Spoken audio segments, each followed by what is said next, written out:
Добрый день, Виктор Вячеславович. В прошлом интервью мы с вами подробно описали смысл последних перестановок в высших эшелонах власти Казахстана. Мне сейчас хотелось бы, чтобы вы поделились своими прогнозами, я бы даже сказал, сценариями возможными развития ситуации политической в стране, и в том числе оценить их вероятность, этих самых сценариев. Добрый день, Алексей. Да, возраст Назарбаева Нурсултана подходит к критической черте, когда необходимо уже принимать решения и говорить, что в силу, так сказать, своих биологических особенностей старость берет свое, и необходимо уступать дорогу другим, если хватит, конечно, мужества Назарбаева сказать это. И в этой связи хотелось бы отметить, что в Казахстане сегодня есть ряд мощных группировок, которые, конечно же, уже сегодня ведут свою определенную работу по борьбе за власть. И это видно по тем событиям, которые прошли и раньше. Я уже с вами беседовал на эту тему. И дело судей, дело южан, вы помните, все проходило. То есть в этой ситуации глава государства, действующий на сегодняшний день, уже видел какие-то для себя тревожные нотки и боролся с этим. И сегодня налицо просматривается целый ряд лиц, которые ведут борьбу за власть. Мы с вами уже говорили о бывшем премьер-министре Кариме Масимове, ныне руководителе администрации президента Назарбаева. В этой ситуации хочется подчеркнуть, что если придет к власти Карим Масимов, а он такую идею вынашивает, и я беседовал с казахстанцами, которые говорят, что Карим Масимов сегодня устраивает многих людей в Казахстане. Благодаря, может быть, его такой мягкой политике, которую он вел. Ну, а многие не знают той закулисной игры, которую он проводит. В этой ситуации казахстанскому обществу опасна смена национальных элит в руководстве Казахстана. Ведь это обязательно случится. А если произойдет смена национальных элит в руководстве Казахстана, то это чревато мощным противостоянием вплоть до кровопролития, чего допускать ни в коем случае нельзя и невозможно это сделать. Следующая группа людей, которые, я бы сказал, назвал этих людей даже продвинутыми с точки зрения действий в условиях рыночной экономики, это Тасмагамбетов Имангали, мэр сегодня столицы Казахстана, города Астаны, его зять Ракишев, которые своей деятельностью показали сегодня всем казахстанцам, что они могут уверенно работать и чувствовать себя как рыба в воде в рыночной экономике. То есть, если придут к власти эти люди, то, по крайней мере, не будет застоя, а будет движение вперед, и начнутся те процессы, которые позволят экономике Казахстана, а экономика это политика – это концентрированное выражение экономики. Если пойдут изменения в экономической жизни Казахстана, то они прямо потянут за собой политические изменения в Казахстане. Это ясно и понятно. Но в этой связи еще хочется отметить, что, возможно, именно коренное население казахи в случае прихода к власти Тасмагамбетова получат больше выгоды, чем они имеют сегодня при Назарбаеве. И, может быть, это будет заслужено по отношению к коренной нации Казахстана.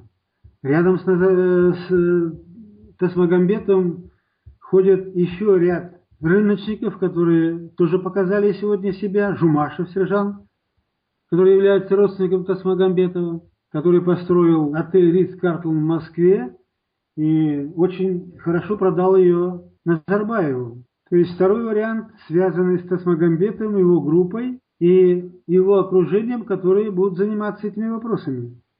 И в конечном итоге Тасмагамбетов много внимания уделяет сегодня и истории Казахстана. Хотя бы те две копии «Золотого человека», которые он сделал, и сегодня их могут демонстрировать копии «Золотого человека» по всему миру, не вывозя оригинал с территории Казахстана. Но независимо от того, где он находится, в хранилище Нурсултана Назарбаева или в Национальном музее, это все равно движение вперед. Если к власти придет группировка родственников Назарбаева, Кулебаев, Дарига Назарбаева, коррупция будет процветать. Мало того, наберет обороты политическая коррупция. Мы тоже об этом с вами уже обсуждали. Тот же Тони Блэйр. Это явно политическая коррупция. И ряд других вопросов. Я не хочу сейчас на них останавливаться. Но казахстанцы прекрасно знают все эти политические коррупционные процессы, которые играют на руку только одному человеку, Назарбаеву. И я считаю, это мстительность Дариги Назарбаевой, Тимура Кулебаева и та ситуация, в которую они сегодня попали, эта ситуация будет заставлять их скатываться на позиции мщения и дальнейшего развития коррупции. Поэтому это крыло вообще казахстанцы не должны допускать больше к власти. И с уходом Нурсултана Назарбаева никто из родственников Назарбаева не должен прийти к власти. Есть еще один вариант. Очень много раз использовался во многих странах мира, когда вдруг силовые ведомства захватывают власть, и затем под этим благим предлогом они эту власть удерживают в своих руках, и под давлением народных масс или внешнего мира вдруг заявляют, что демократические процессы в обществе пошли, и мы готовы сегодня отдать власть из рук военных в гражданские руки. Так было в Испании, так было в Греции, помните, так совсем недавно было в Египте. Но там были сильные и вооруженные силы, у которых была традиция, то есть мощная. Да. Они представляли собой целое социальное сословие и представляют. Абсолютно правильно. Но я хочу сказать, что к власти военных управление государством допускать ни в коем случае нельзя. Пусть не обижаются на генералы, маршалы, адмиралы. Это люди, которых учат убивать людей. И вся их жизнь связана с тем, как разрабатывать те или иные формы уничтожения живой силы противника. И в этой ситуации будут страдать только казахстанцы. Ни в коем случае этого допускать нельзя. Это мое твердое убеждение. И оно основано не на просто каких-то моих домыслах, доводах. Я имел очень большое количество контактов с военными людьми и, зная позицию военного человека и его идеологию, прямо заостряю внимание всех казахстанцев, что ни в коем случае такой вариант не может быть реализован в Казахстане.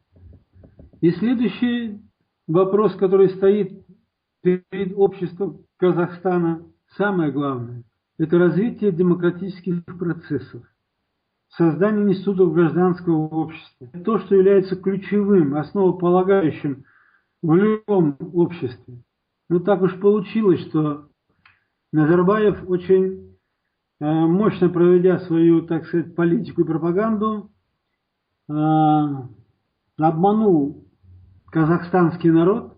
И сегодня сложилась иллюзия, что если Назарбаева не будет, то и Казахстана не будет, Казахстан погибнет. И Назарбаев твердо убедил всех, что демократия – это зло для Казахстана. Его лозунг «Впереди экономика, а затем политика» сегодня выступает тормозом в развитии общества. Я, работая долгое время акимом, губернатором, хочу сказать, что пока не будет политических преобразований в обществе казахстанском, не будет движения вперед. Необходимо начинать с политических процессов. И в этой связи я как человек, как специалист, как политолог, в конце концов, хочу сказать, что наиболее привержены к демократическим процессам это лица, которые работают сегодня во внешней политике Казахстана. Это Министерство иностранных дел. Работники этого ведомства работают сегодня во многих странах мира и видят, что такое демократия воочию в странах Европы, в Соединенных Штатах Америки, в Африке, в Азии. И хотит или не хотит человек, он вольно или невольно, начинает изучать все эти процессы и сравнивать с тем, что происходит в родной стране. И я думаю, что наиболее продвинутые люди сегодня – это те, которые изучили ситуацию в мире и готовы все передовое, прогрессивное привнести сегодня в Казахстан. И начнется либерализация нашего общества, либерализация политической жизни. Это выстроенная вертикаль Назарбаева, которая произошла даже вертикаль Советского Союза. Она вызывает, с одной стороны, уважение к этому человеку, что он смог выстроить такую вертикаль и обмануть 16-миллионный казахстанский народ. А с другой стороны, это вызывает просто удивление, как сам Назарбаев не видит того, что он сегодня стал тормозом, и вся политика его сегодня создает возможности работать обществу только на Назарбаева. Это дорога в никуда. И как я в прошлом году говорил о том, что наиболее подходящей кандидатурой на выборы президента, подчеркиваю, ни в коем случае не передача по наследству, ни в коем случае какая-то преемственность власти в данной ситуации, а организация демократических выборов со снятием всех ограничений, препонов, которые выставил Назарбаев специально под себя, под свою кандидатуру. И эти демократические выборы должны позволить избрать действительно продвинутого, высокообразованного, культурного, знающего политическую жизнь не понаслышке, а изнутри, и четко представляя, что необходимо в этой ситуации делать. Но нужна же какая-то власть на переходный период. Кто может эту власть представлять? Возможно ли это сделать без масштабных социальных волнений в стране? Алексей, это самый главный вопрос для того, чтобы не было каких-либо потрясений социальных, экономических в стране. Необходимо найти такой механизм, который позволил бы государству уйти от авторитарного режима и пойти по пути демократических преобразований, политических преобразований в стране. То, что мы с вами говорили насчет кланов, которые могли бы сегодня быть задействованы, и они рвутся к власти, это ясно, понятно всем, и не только казахстанцам, а всем понятно. Но у этих людей, которые сегодня находятся в активной политике и пропагандируют, а может являются идеологами этого авторитарного режима, поскольку он дает им определенные преференции, они великолепно себя чувствуют в этом, так сказать, состоянии. Поэтому самый главный вопрос необходимо сделать так, чтобы правительство или президент переходного периода, о том, о чем я говорил в прошлой нашей с вами беседе, смог организовать таким образом работу, чтобы были подготовлены все буквально аспекты жизнедеятельности государства, начиная от политики, кончая контролем над предстоящими выборами и без каких-либо амбиций на получение власти в Казахстане в этот период. Ну, к примеру, как это было сделано в Кыргызстане. Роза Тумбаева пришла в переходный период, объявила всем, что она баллотироваться дальше не будет. Ее задача подготовить все необходимые документы для того, чтобы процесс был проведен в соответствии с законом, демократично и без каких-либо потрясений для населения. А кто может быть такой Розой Тумбаевой в Казахстане, если не секрет, с вашей точки зрения, Виктор Вячеславович? Это вообще возможно? То есть, насколько это реально? Я думаю, что в этой ситуации необходимо очень внимательно рассмотреть клан, который является работниками Министерства иностранных дел. Это те люди, которые в процессе своей и по своему долгу, хотели они этого или не хотели, знакомились с демократическими преобразованиями, процессами в Европе и в других странах мира. И, конечно же, сравнивали, что есть в Европе, что есть в Казахстане. И у каждого возникал вопрос, а что необходимо сделать для того, чтобы эти процессы демократические внедрить в казахстанское общество. Поскольку я уже сказал, что любой другой клан Назарбаевых или тот же Масимов, у них главное желание захватить власть в свои руки и в дальнейшем точно так же, как по примеру президента Назарбаева не отдавать ее до конца дней своих жизней. Поэтому важно очень в этой связи, почему я сказал, что должен быть обязательно с учетом того, что президент Назарбаев сегодня смог через свою идеологию внедрить в умы казахстанцев, что он единственный неповторимый, и что Казахстан сегодня живет и существует только благодаря тому, что есть такой президент Назарбаев. А не будет Назарбаева, не будет Казахстана. Это глубоко ошибочное понимание.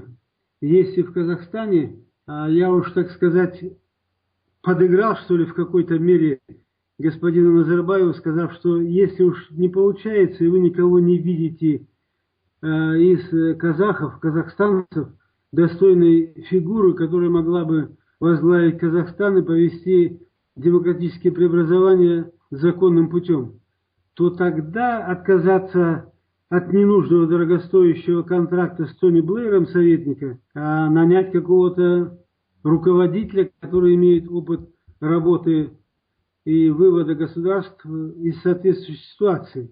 Поэтому, если Назарбаев так считает, что среди казахов и казахстанцев нет достойного человека, то тогда можно говорить о том, что привлечь какого-то руководителя, менеджера, который бы мог организовать все эти процессы. Но это будет не в ключе повышения имиджа Казахстана.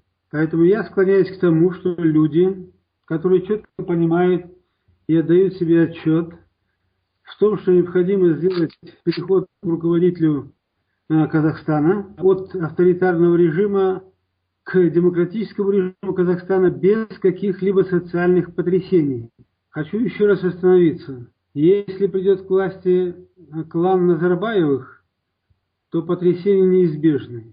Если придет к власти Карим Масимов, который и в том клане, и в другом клане, он везде свой, то, учитывая смену национальных элит в управлении Казахстана, потрясения неизбежны.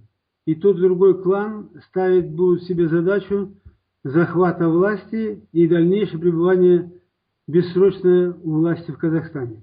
Поэтому люди, которые сегодня знают, что такое демократия, что такое демократические процессы, что такое гражданское общество, что такое институт гражданского общества, что такое социальная защита Казахстана, населения Казахстана, вот такой человек должен быть в переходный период. И самое главное, четко представляющий себе программу, что необходимо выполнить для того, чтобы организовать первые демократические выборы, демократичные выборы президента Казахстана. Я так понимаю, Алексей. Поэтому я склоняюсь к тому, что, первое, не может быть никакого военного переворота, вмешательства, не может быть продолжения по родственным связям. Какой сегодня Булат Назарбаев президент Республики Казахстан? Это же нонсенс. А ведь он вынашивает такую идею, сам Булат, что он может быть президентом Казахстана. Это откуда известно? Это вот я говорю вам. И не хочу больше на личности переходить, просто к слову пришлось, поскольку слишком много этот человек сделал плохого для имиджа Казахстана во всем мире. Значит, ни в коем случае нельзя допустить смены национальных элит в руководстве Казахстана. Ни в коем случае.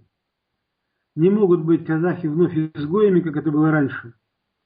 Поэтому каждый должен понимать, что есть в принципе два пути. Первое. Это должны прийти к власти продвинутые рыночники, которые могут сегодня смело заявить о том, что изменения в экономике Казахстана должны пойти семимильными шагами. И та провозглашенная, продекларированная рыночная экономика сегодня регулируется только президентом Казахстана, больше никем. Она должна закончиться. Те действия, которые сегодня оказывают на экономику Казахстана члены семьи Назарбаева, должны прерваться, и каждый бизнесмен должен получить свободу действий, не платя дань никому, ни Тимуру Кулебаеву, ни Дариге Назарбаеву, никому. Как может быть, вот Алексей, наболело на душе, откровенно сказать, что Гога Ашкенази, гражданская жена и любовница Тимура Кулебаева, которая родила ему двоих сыновей, имеет в составе Казэнерджи, государственной компании, свою структуру, которая работает сегодня на Гогу Ашкенази, на ее сестру, которая является директором этой компании. Это вы имеете в виду Казмунайгаз, наверное, не Казэнерджи? Ну, Казмунайгаз и Казэнерджи, это в Казмунайгазе, все это в руках Кулебаева же. Мы же прекрасно понимаем. И Гога Ашкенази заявляет о том, что у меня вот там-то в Казэнерджи есть вот такая-то компания, которая занимается нефтью и энергетикой. Моя сестра там директор. И вот эти моменты необходимо развернуть в пользу населения Казахстана. Поэтому я вновь заявляю, продвинутые экономисты, которые могут прийти к власти и изменить экономику отсюда и политику Казахстана, либо работники Министерства внешней связи Республики Казахстан, которые являются сегодня законодателями моды в политике, должны прийти к власти и начать с политических преобразований в Республике Казахстан. Это вот мое твердое убеждение, Алексей. Спасибо вам большое за ваше мнение, за интересное интервью, Дмитрий Вячеславович. Спасибо вам, Алексей.